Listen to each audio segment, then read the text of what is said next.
Hello friends, welcome back to our channel.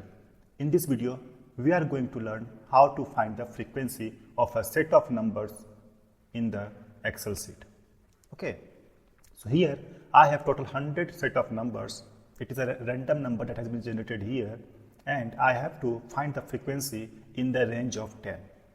So here I have range 0 to 10, 10 to 20, 20 to 30, 30 to 40, 40 to 50, 50 to 60, 60 to 70, 70 to 80, 80 to 90 and 90 to 100.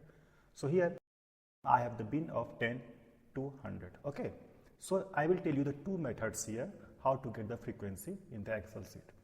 So come to this. So in the first method, you can see here there is option is insert function, right?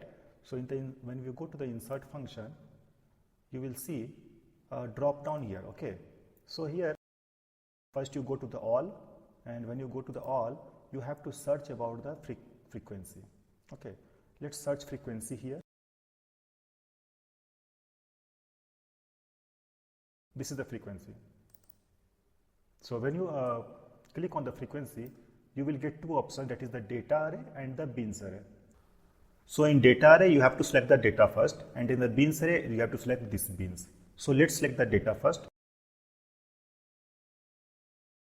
Here I have total 100 set of data.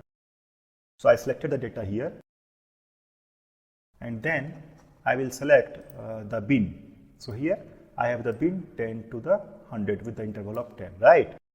So in this case, when you click on OK, you will get the frequency of each bins. So here I have the 13 numbers within the range of 0 to 10, and like that we have 10 numbers within the range of 10 to 20. Okay. Now I will again tell you how to get frequency in different method using Excel only. So if you come here, select the shells up to range which you have to select the select the frequency, and then click the equal to button and type the frequency. When you click the frequency, you will get data array and the bins array. So here again you have to select data first and the bins then. Okay, so first select the data.